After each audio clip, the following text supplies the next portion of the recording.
I'm speaking to one of my best friends about my dad's funeral, and then 2 weeks later I was going to his. That was a shock. I clearly remember that, but I don't remember what happened after, actually. The work that he put in all those years ago is something that drives us every single day. I'll be a Brentford fan for life. Straight up, final whistle, Thomas and I hugged and said that was for Rob. So.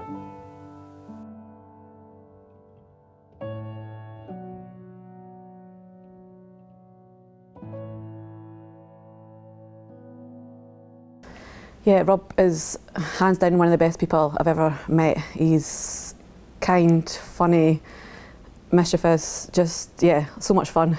Just, yeah, one of the best people I've ever had the pleasure of knowing. Yeah, just quite a big character, liked to make people laugh, kind of just lit up the room when he came in.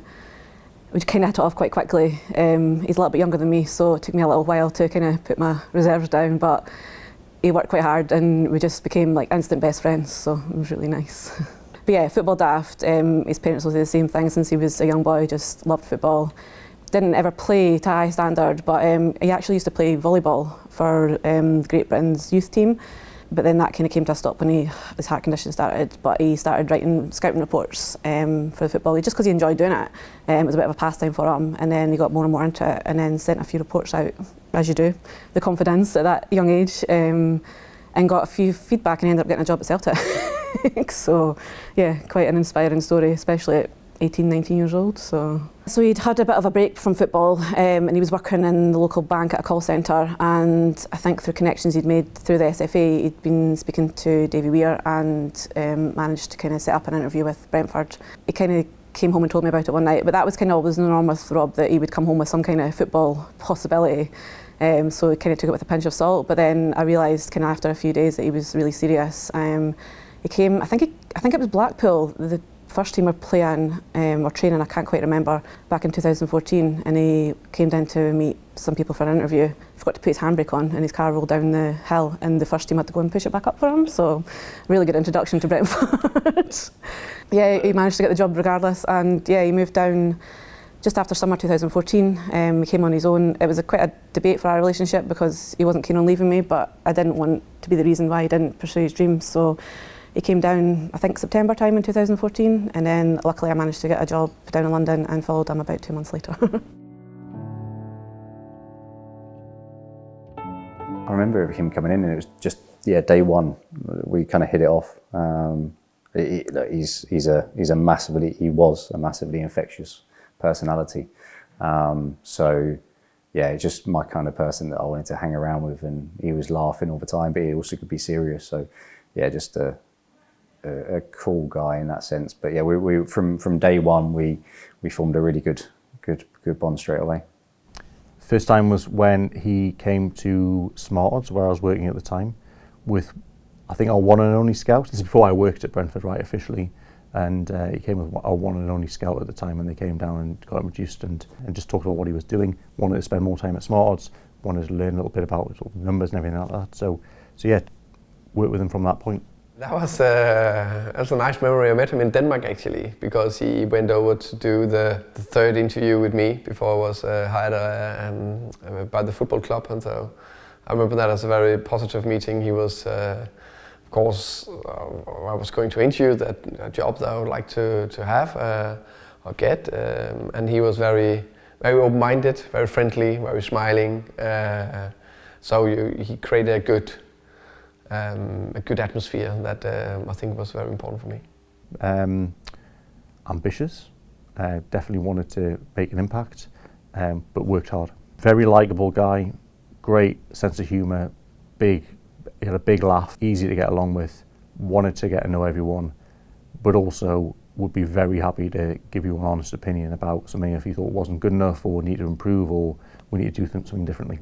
Yeah, Rob was definitely young, but he was way ahead in terms of his time, and I enjoyed our conversations, and we shared a lot of similar interests as well. And because we were both young and we were both on a kind of upward phase in our career, we almost bounced these ideas and just formed this really, really close relationship together. Now we will talk about all sorts of things. Of course, a lot of football, a lot of boring football stuff with team recruitment, how to develop it, next level, B team, all that, a lot. But of course also life and in general that you do when you create a relationship with a person that you like. I will describe him as social intelligent, very good football knowledge, very good football person that loves the game and everything around it. Always creating good energy, always creating smile, good atmosphere, I think is key. And then that link with his knowledge and the way to make people interact and work together is and was a key skill set. I honestly just absolutely loved it. I mean, don't get me wrong, he worked hard and it was really stressful at times, but he was just thriving at Brentford. He just seen it in him. He just absolutely loved his job. He loved the people he was working with. He always kind of come in and had stories, so whilst I didn't really know a lot of the people that he worked with, I knew their names because he was always kind of speaking about things, and some of it was banter. They used to play like tennis, football and whatever, and other more serious things, and he had a really good relationship with Matthew as well, which I think really helped kind of align where his views were and how his kind of thoughts on football were kind of progressing. So it was really nice to sit back and watch.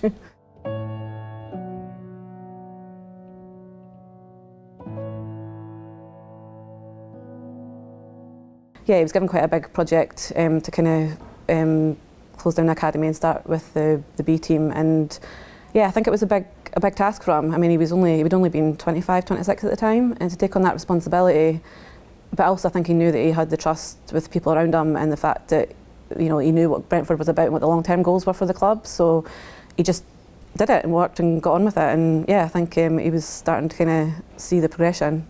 Yeah, so we closed our academy in 2016. I had the fun task of closing the academy, and he had the good task of opening the B team. So at the time, I think he was a little bit looking for more of a project, more something to get his teeth into than just the scouting work, and to really be accountable for something. And so we involved him in the decision making around the academy, and then we said, we need someone to set up the B team. You can do that job.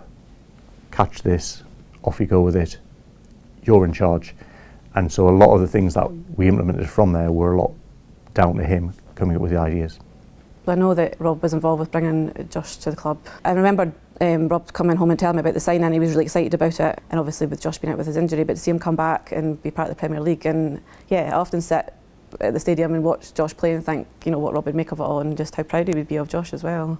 As I said, his role to bring me into Brentford was more or less just him having that much belief in me and you know, like explaining to me what my role could be and what we could come to do in terms of getting the club into the Premier League. And yeah, as I said before, he's just like belief in me to, like, he saw a player in me, and yeah, that was big for me. I think just the creation of something there that was a little bit different, and giving people an opportunity that were maybe neglected in some ways at some other clubs and that maybe looked aside, and I think he always had an eye for looking for that from other players that maybe other people would not think they weren't good enough, but he kind of always saw the potential in that side of things. So I think he was just keen to see that grow and be nurtured at Brentford as well. So, you know, I think that what Rob started here before my time when I came to the B team is still very prevalent. The work that he put in all those years ago is something that drives us every single day. You know, the values that he put into this project and the way that he started it up, hopefully we are carrying it on and doing his name proud. Hugely proud of you all. Magnificent achievement, and you thoroughly deserve it for everything you gave us from the moment of pre-season through the course of the season. And this was a big night for you, and you've delivered. I've heard a lot from Neil and Sons and different people that he played a pivotal part in what is now the B team and the impact of setting it up, and of course that's played a big part in the last few years for me, and I've gone on to now become captain all the way from when I first started coming in on trial and things like that, so obviously he's played a big part in my life even though I never met the guy.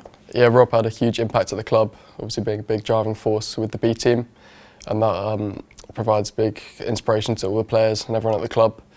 And yeah, the B team's such a great setup, which he was obviously a big factor in. So yeah, I think the club owes Rob a lot. Yeah, everyone always looks at the Robert Rowan board and everyone wants to be on there. So when I made my debut and then I saw my name up on there, it gave me huge pride and I felt very proud of myself and yeah, I was very happy to be up there.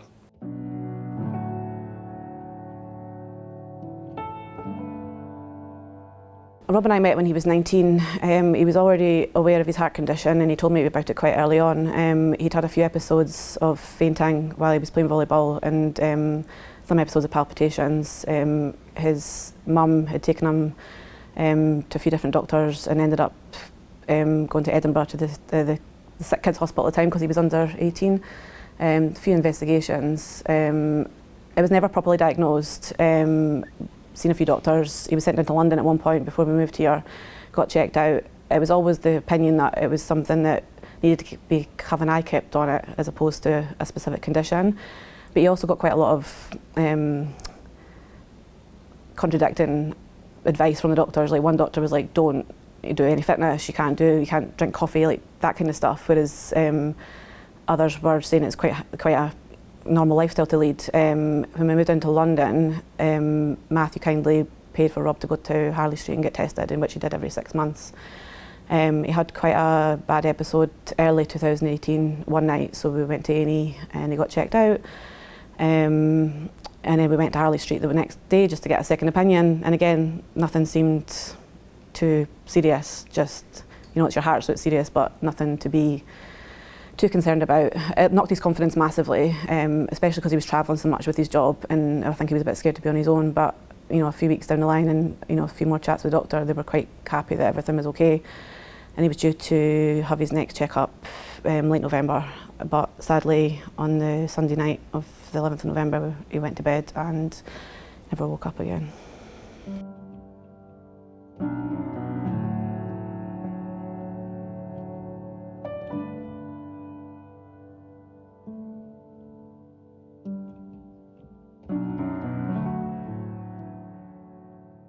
So I was making the kids breakfast one day and I got a phone call from Rob. It was about 7 a.m. in the morning, and I thought, Rob, it's way too early to be calling. What on earth are you calling me at 7 a.m. for? It's November, not even a transfer window.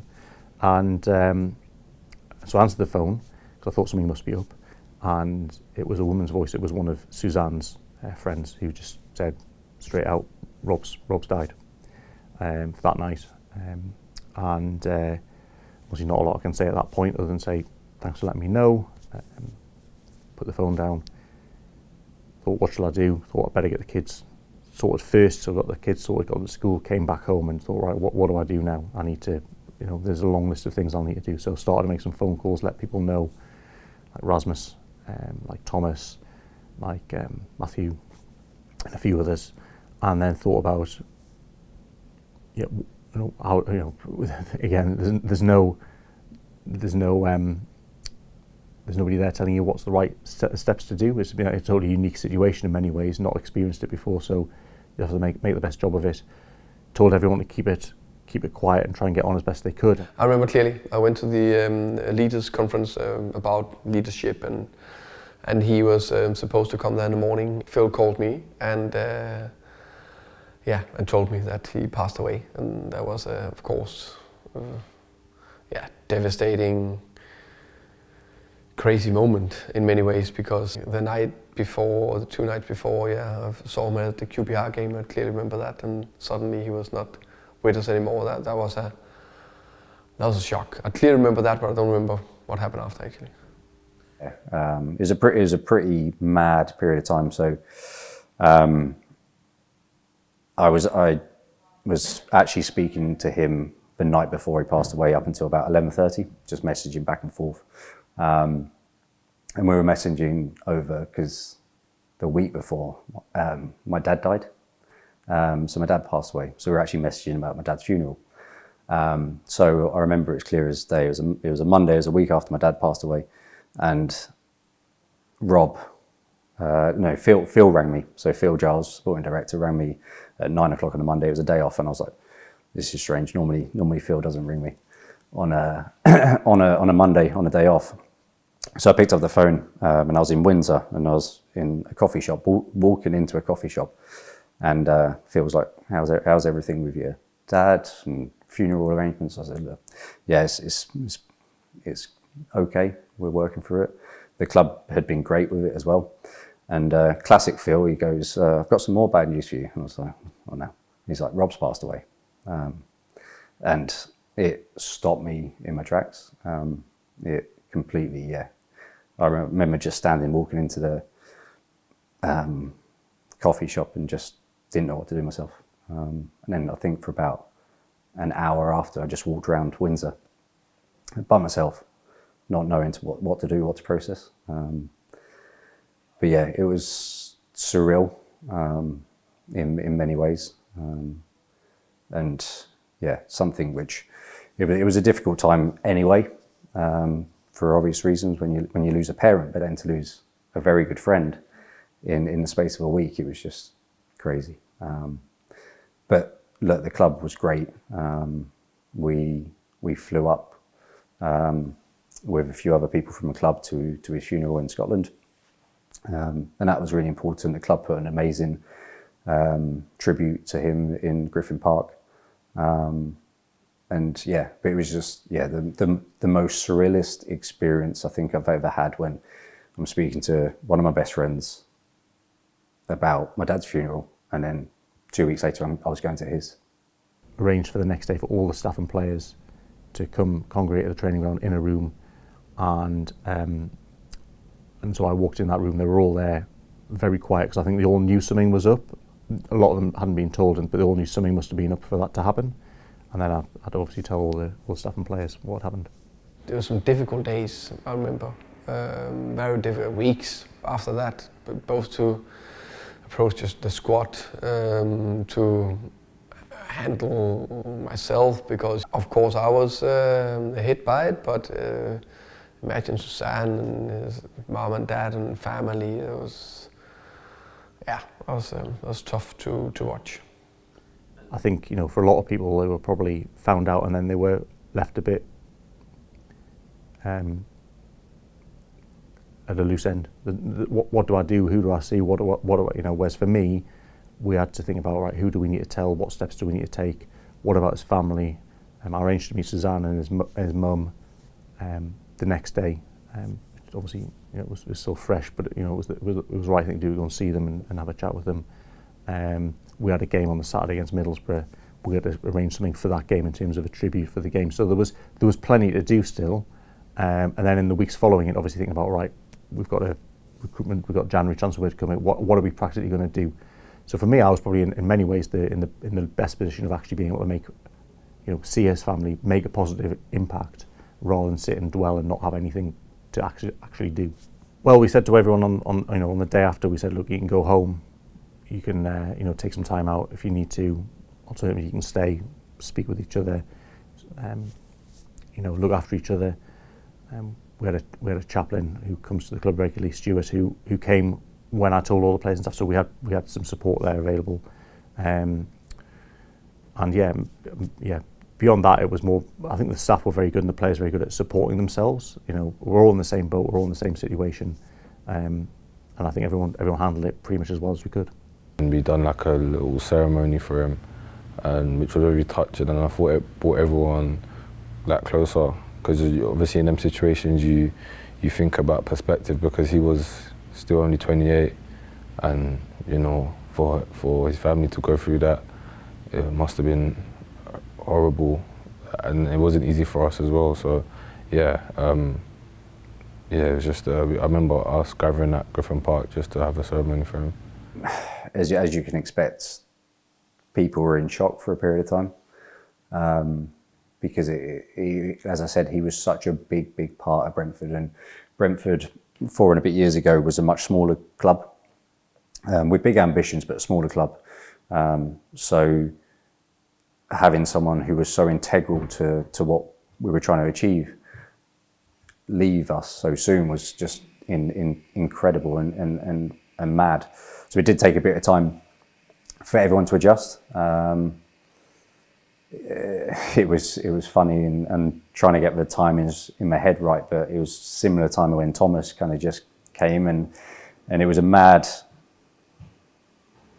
few months, but once it settled, I think it gave everyone a little bit of energy and belief that we've lost such a good friend and such a good colleague for Brentford, that we almost wanted to give something back to him and Suzanne. And yeah, I remember when we obviously lost the playoff final, and then we won the playoffs the year after, and straight up the final whistle, Thomas and I hugged and said that was for Rob. So our relationship was growing more and more. Like he would come to, I remember I was injured when I first signed for a little bit, and like he would come to watch my sessions and, you know, just show me that support, and that made me like grow closer to him. And yeah, so it was tough for me because we was on our relationship was only getting better and getting to know each other even more. And as I said, as a group, like he brought and had a say in a lot of the players that came in here, so we all had massive respect for him. And yeah, I think the positive was that it made us come closer. And obviously, yeah, as I said, in the moments you think about perspective, and you know it could happen to anyone, so you just got to enjoy life as much as you can while you're here. 12 days ago, Brentford was shocked, devastated by the sudden death of their technical director, Robert Rowan. He was just 28 years of age, a man who was instrumental in the progression of this club. He played a big part in the creation of the B team, who are all here tonight, as well as scouting and recruitment. His smile, his warm personality, his talent will be missed by everyone here, and it will never be forgotten.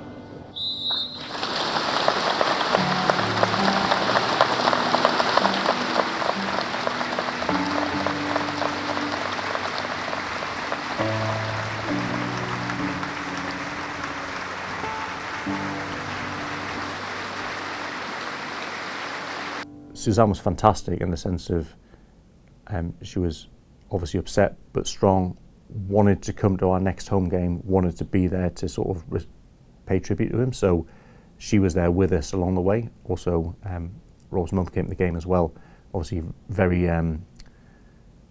difficult circumstance to have them in with a minute's silence. They were sat next to me. So, but having them there with me meant that we're sort of, you know, working together on it to pay our collective respects to Rob, as opposed to working separately. And then obviously in the follow-up months and years, helping to set up all the things we've done in his memory since. It sounds like an extreme answer to give, but I honestly don't think I would have survived without the support of the club, just because it's the worst thing you could possibly imagine to happen. Sorry. You can't imagine how you possibly be able to react or anything like that. And you've also got so much support from family and things, and my family and friends, both sides, have been absolutely incredible. But the unconditional love and support from the club from day one until still even now, it's coming up for 5 years. They've given me so much strength and courage to kind of keep taking one step forward, and it just means the absolute world. I'll be a Brentford fan for life.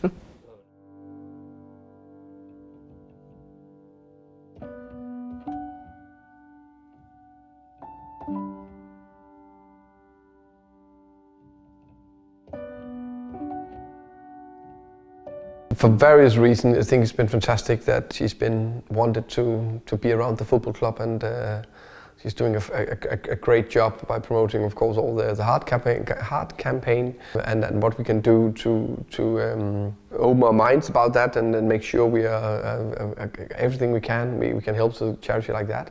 Yeah, it's fantastic. I think just having the connections with these different charities that are helping cardiac health, the fact that the club are putting so much time and effort into that and supporting these charities, and I really believe we can make a difference. And I think, you know, it's not just our relationship with CRY is obviously there for people with young heart conditions, but it's spread out across, you know, to the community, and hopefully because we're doing what we're doing and it's a long-term initiative, that we can really make a difference. And the fact that we connect that with the game is just amazing. His legacy is all of the work that we now do with charities and with Suzanne, to hopefully make a difference in the community as well. So I think that's one positive take out of obviously a big negative. I love that the football club also have done a lot to keep her close. for her, but also for Rob. For the memory of Rob, I think it's important to be reminded about it, because in this world, unfortunately, just goes so quick. But these reminders remind me about Rob, and a fantastic memory of a wonderful person, first and foremost. But also what I'm convinced he would want, because he loved life so much, that reminder of life is fragile, and football is big and very important, but it's only football.